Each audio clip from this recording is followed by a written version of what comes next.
కనపడుతున్నాయి అస్తిత్వం. మరి ఏమై ఉంటుంది? ఎందుకు అన్యాయం జరుగుతుంది? చిరంజీవి సారు BCIF సమస్య అంటే ఇంటలెక్చువల్ ఫోరం పెట్టిన తర్వాత ఇగో లెక్కలు, ప్రతి లెక్క ఏం లెక్కలు? మనకి ఇదివరకు బీసీ నాయకులు ఆర్ కృష్ణన్న అయినా, జాజుల సీనన్న అయినా మనకు చెప్పని లెక్కలు. వీళ్ళు కొన్నిటి మీద పోరాడిర్రు, కానీ కొన్ని సమస్యల మీద పోరాడిర్రు. కానీ ఇగో మన చిరంజీవి సారు లెక్కలు చెప్తున్నాడు. ఏం లెక్కలు చెప్తున్నాడు? ఇగో మనకు కంపెనీలు లేవు, కంపెనీలలో వాటాలు లేవని. తర్వాత విద్యా సంస్థలు మనకు లేవు, వాటిలో వాటాలు లేవని. ఆర్థిక సంపదలో వాటా లేదని చెప్తున్నాడు. అంతేకాదు రాజకీయ చట్టసభలలో కూడా మనకు వాటాలు లేవని చెప్తున్నాడు. ఇవాళ కేంద్ర ప్రభుత్వం ఒక బడ్జెట్ పెట్టినప్పుడు మనకు మొండి చేయి చూపిన దాని మీద కూడా ఒక మీటింగ్ ఏర్పాటు చేసిర్రు. ఆ మీటింగ్ అప్పుడు నిర్మలా సీతారామన్ రూపాల కలరు అంటే పైసల బడ్జెట్ విడుదల చేసినప్పుడు ఆమె ఆ రంగు చీరలు కట్టుకుంటుంది. మనమందరం బీసీలం అవి చూడాలి, బహుజన బిడ్డలం అవి చూడాలి, పేపర్లు వస్తాయి. 500 రూపాయల నోటు కలర్ చీర, 2000 రూపాయల నోటు రద్దయింది, కానీ ఆ నోటు రంగు చీర, 20 రూపాయల నోటు చీర, ఇట్లా ఎన్ని కలర్ల 5 1 రూపాయి నోటు నుంచి మొదలుకుంటే 2000 రూపాయల నోటు వరకు అన్ని కలర్లతో బడ్జెట్ సమావేశంలో నిర్మలా సీతారామన్ కనబడుతుంది. ఇవా మనకు కావాల్సింది?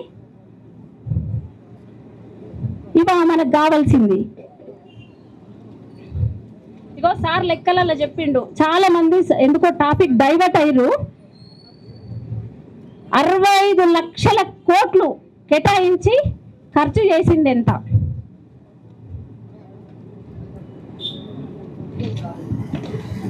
తర్వాత ఇప్పుడు కాంగ్రెస్ ప్రభుత్వంలో కూడా కాంగ్రెస్ పార్టీ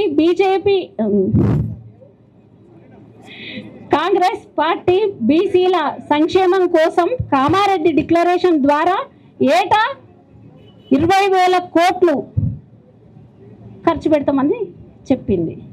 మరి ఖర్చు పెట్టింది ఎంత? ప్రభుత్వం ఆత్మవిమర్శ చేసుకోవాల్సినటువంటి అవసరం ఉంది. సరే, ఈ బడ్జెట్లో 12 సంవత్సరాల నుంచి మనకేం కేటాయించిన దాంట్లో అవి ఎక్కడెక్కడ పోయినాయి, ఏ పాలాభిషేకాలు చేసిన వాళ్ళ ఇళ్ళకు చేరినాయో తెలుసు. కానీ ఆఖరికి అట్టడుగున్న ప్రజలకు, ఈ వృత్తి కులాల వారికి 1 రూపాయి కూడా అందదు, ఏ సంక్షేమం కూడా అందలేదు. ఇక డిమాండ్స్ ఉన్నాయి. ఈ వేదిక 2 సంస్థల సంయుక్త ఆధ్వర్యంలో కొన్ని డిమాండ్లను పొందుపరిచిర్రు. ఆ డిమాండ్లలో కామారెడ్డి డిక్లరేషన్లో ఏమైతే చెప్పిండ్రో 21 హామీలను పూర్తి చేయాల్సినటువంటి బాధ్యత ఉంది. రేపు మార్చి 16వ తారీఖున అసెంబ్లీ సమావేశం ఒకటి ఉంటుంది. ఆ సమావేశంలో మా డిమాండ్స్ ఉన్నాయి. ఆ డిమాండ్స్ను పత్రికా ప్రతినిధులకు, తర్వాత చట్టంలో ఉన్నటువంటి మన బీసీ నాయకులకు అవి చేరవేస్తాం.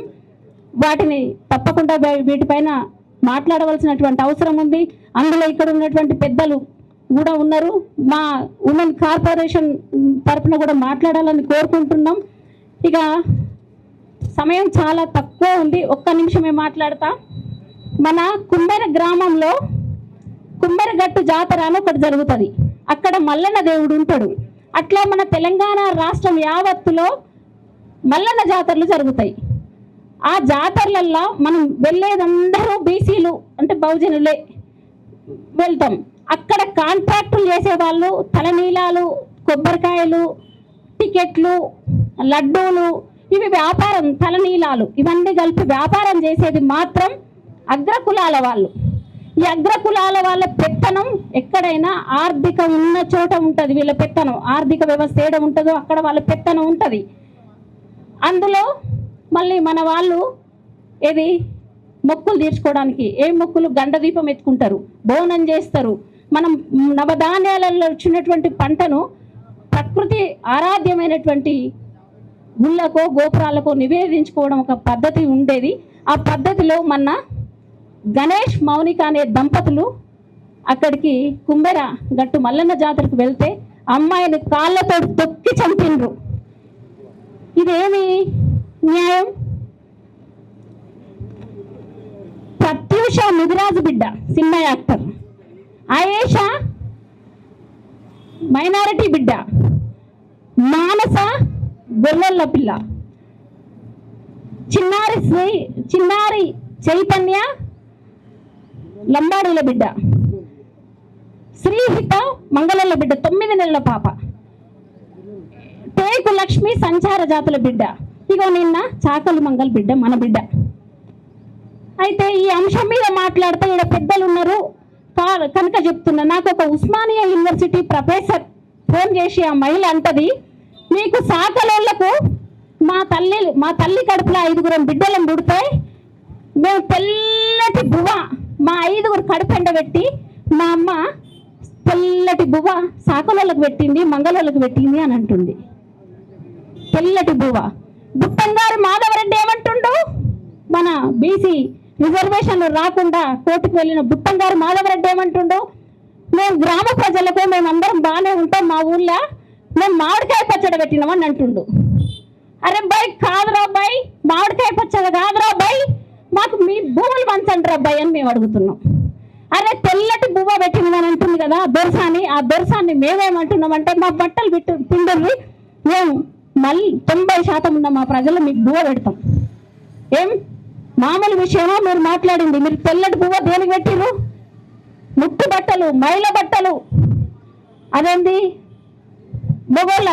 మొగోళ్ళ దోతులు, అన్ని బట్టలు విండి మీకు తెల్లగా బట్టలు విండి ఇస్తే సమాజంలో ఇవాళ ఇస్త్రీ బట్టలు వేసుకొని మీరు తిరుగుతున్నారు. చాకల తల్లుల శ్రమకు ఇంతవరకు ఏంది చట్టసభలలో కార్పొరేషన్, ఉమెన్ కార్పొరేషన్ ఫండ్ రాదా? అవసరం లేదా? మంగళపల్లి కార్పొరేట్ ఇప్పుడు వచ్చినాయి కదా డాక్టర్లు, గైనకాలజిస్టులు. వాళ్ళు ఆది కాలం నుంచి గైనకాలజిస్టులు కదా. ఊరుతోల ఊరుకులాడు పాములు పారాడని పిల్లలకు పురుడు చేసి పేర్లు పెట్టి చల్లగా దీవించమని చెప్పినటువంటి మంగళపల్లికి బడ్జెట్లో వాటా వద్దా? ఒడ్ల కమ్మరి మహిళలకు వాటా వద్దా? గౌండ్ల సోదరి మనలకు వాటా వద్దా? పౌరాణిక గాథలో సురబాంబలు మాత్రమే కాదు, వాళ్ళు ఈ దేశపు సర్దార్ పాపన్న వారసులు కూడా. ఈ మధ్య సోదరులు ఎవరన్నా ఏమన్నా అనుకున్నా పర్వాలేదు, సర్దార్ పాపన్నను ఒక్క కులానికి అంటగడుతున్నారు. ఇది చాలా తప్పు. అందరి వాడు సర్దార్ పాపన్న. మనం బహుజన రాజ్యం చేయడానికి, మనకు బహుజన రాజ్యం చూపించడం కోసం ఇక మీరు ఎలాంటి అని చెప్పడానికి మనకు తెలంగాణలో మిగిలినటువంటి ఏకైక రాజ్యస్థాపకుడు. ఆ వైపు వెళ్ళాలి.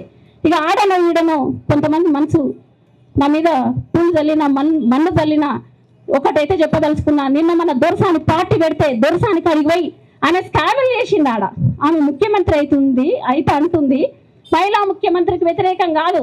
ఇగో మా చాకల్పల్లి, మంగళపల్లి వివిధ వృత్తులలో ఉన్నటువంటి మేజర్ తల్లులు చాలా మంది కూడా ముఖ్యమంత్రులు. ఎక్కువ సామాజిక వర్గం ఉంది బీసీల బిడ్డల నుంచి మహిళా ముఖ్యమంత్రి కావాలి. కానీ ఒక 5-6 కిలోల బియ్యం వండితే సరిపోయే వెల్మ దొరసాని కాదు కావాల్సింది. జై జిందాబాద్ కవితక్క ఫలానా అని లిక్కర్ స్కామ్ చేసినటువంటి లిక్కర్ రాణిని ముఖ్యమంత్రి కావాలని అక్కడ జోకుతుర్రు. ఆ చెంచాల గులాంగిరి బంద్ చేయాలి. ఇది నేను చెంచాలని నేనంటలేను, కాన్సీరామ్ గారు చెప్పిందే.